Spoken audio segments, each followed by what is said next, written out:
I'm Maya Davis, I'm 32, and I've spent the last decade working as a certified public accountant in Omaha, Nebraska. For years, I didn't just balance books for my clients, I balanced the chaotic, demanding books of my own family.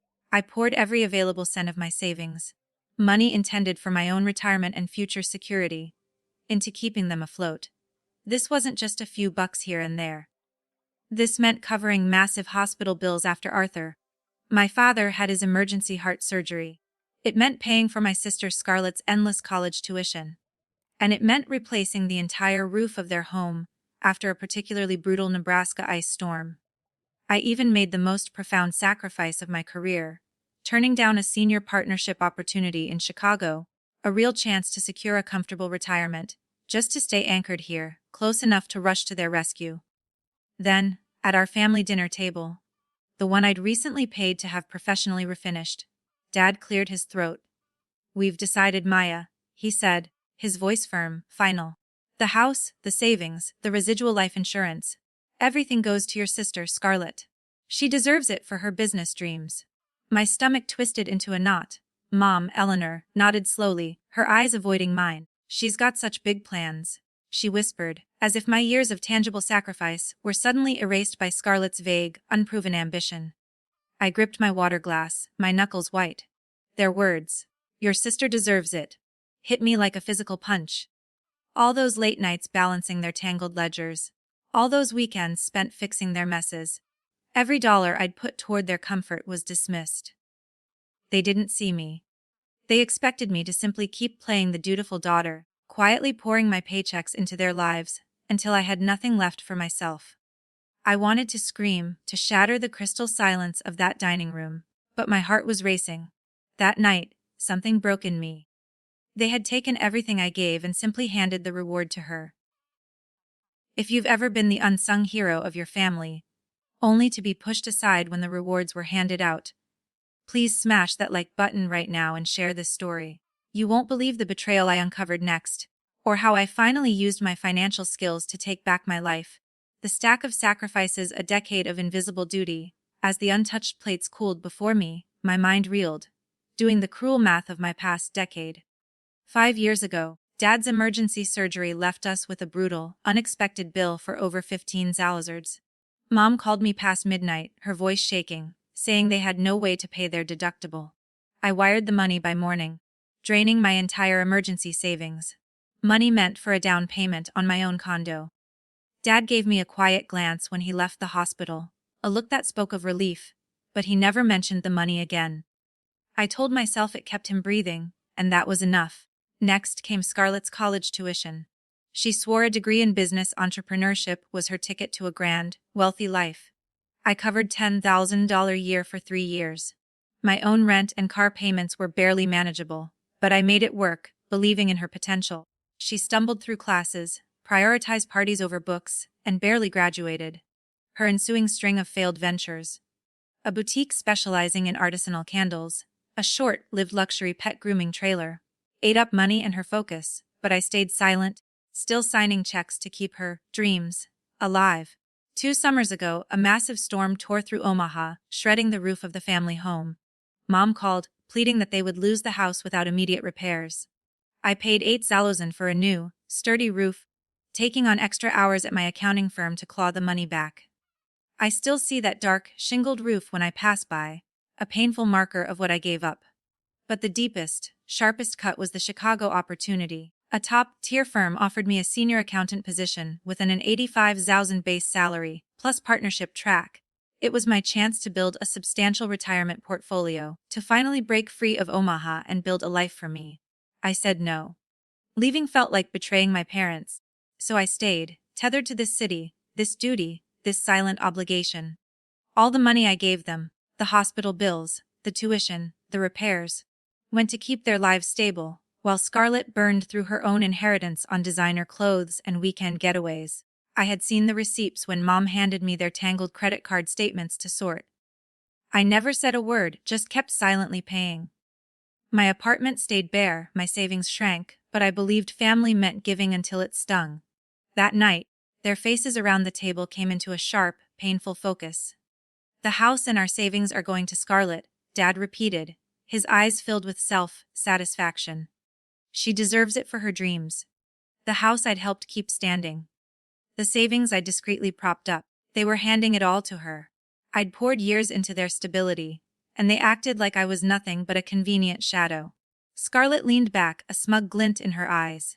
"This is my shot," she announced, flipping her hair, not even sparing me a glance. Mom reached out, touching Scarlett's arm warmly. "We trust you, Scarlett," she said. "We trust you." "Not me." "Never me." I shoved my chair back, the sound sharp against their self-absorbed chatter. "I need a moment," I said, my voice low and tight. They barely noticed. I stepped onto the porch, the biting Nebraska night air hitting my skin. Their words, "She deserves it," echoed in my head. I had given everything, and they had given me nothing in return. Not a single word of thanks, not a moment of true recognition. In that quiet moment, something shifted in me, the quiet break I couldn't undo. I wasn't their anchor anymore. The cost of Scarlett's dreams. Another week passed in a haze of betrayal. I met my old friend, Madison, a financial analyst, at a coffee shop downtown. Her face was tense as she slid into the booth. "I heard about the dinner," Madison said, her voice low. "But Maya, there's something you need to know about Scarlett." My stomach clenched. Madison leaned closer.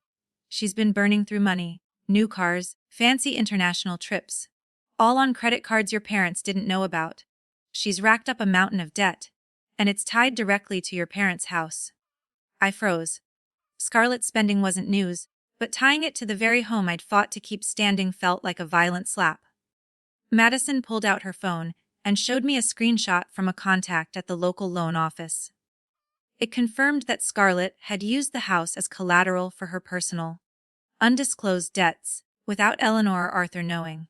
My pulse raced, anger mixing with disbelief. All my years of selfless support, and Scarlett had gambled their home on her frivolous whims. I drove straight to Mom's house. I didn't sit down. "Did you know Scarlett has been using the house for her personal debts?" I asked, my voice steady but sharp. Mom's spoon stopped stirring her tea, her face paled. "What are you talking about?" she said, but her eyes flickered with suspicion. I laid out Madison's warning, the bank notice and Scarlett's secret spending. "She's trying to build something," Mom said, her voice softer now, pleading. "You're strong, Maya. You always manage. Scarlett needs us more." Her words cut deep. I pressed on. "The bank could take the house, Mom. Did you even check the legal documents?" "We trusted her," she whispered. I pulled out my phone, showing her the proof. Her eyes widened, and for the first time, I saw genuine, raw fear. Mom sank into a chair, silent, her face a sick mix of shock and shame. I stood there, waiting for her to say something, anything to make it right. But she just stared at the table, folding her hands. I turned to leave, my voice low and final. "You chose her, but she's the one sinking you." My resolve hardened. I was done cleaning up their mess. The reckoning, that's not my responsibility. A month later, Mom texted, "The final house payment is due." I stared at the screen, my fingers hovering, and typed back, "That's not my responsibility." The words felt like a blade, sharp and final, severing years of toxic obligation. I'd silenced my phone to block their demands and Scarlett's entitled accusations. My Omaha apartment was finally a fortress against their expectations. That evening, a sharp knock echoed through my apartment. I opened the door to find Mom, Dad, and Scarlett standing there, their faces a tableau of desperation and defiance. Mom clutched a folder of bank notices, her hands trembling. "We're out of time," she pleaded, her voice cracking. "The bank will take the house if you don't help." I leaned against the doorframe, arms crossed, my expression utterly unyielding. "Scarlett dug this hole," I said, my tone cold but steady. "Let her climb out." Scarlett's eyes flared. "You're betraying us," she spat. "We're your family and you're just walking away." I let out a bitter, harsh laugh. "Betraying you? I've carried this family for years. Every bill, every crisis, every sacrifice, and you handed the reward to her." My words landed like a slap, and her face flushed. Dad moved forward, his presence heavy. "This isn't who we raised, Maya," he said, his voice laced with disappointment. "You're letting us fall apart." "I've given enough," I said, locking eyes with Scarlett. "Your mess, your problem." Your mom's voice broke. "Please, just this once. We're your family." "A family doesn't mean I'm your bank," I said, my voice firm, unshaken. "I'm done." Scarlett lunged forward. You think you're better than us. You'll regret this when we lose everything. I met her gaze, unflinching. No, Scarlett. You'll regret gambling their home on your schemes. Dad's jaw tightened. You're choosing yourself over us, he said, his tone final, a verdict. I nodded, unapologetic. Yes, I said. For the first time, I am. Don't, I said gently, but with finality, pulling my arm away from Mom's pleading touch. You made your choice when you picked her. I pointed to the bank notices. Call the bank, Scarlett. Work it out. I'm not your way out anymore.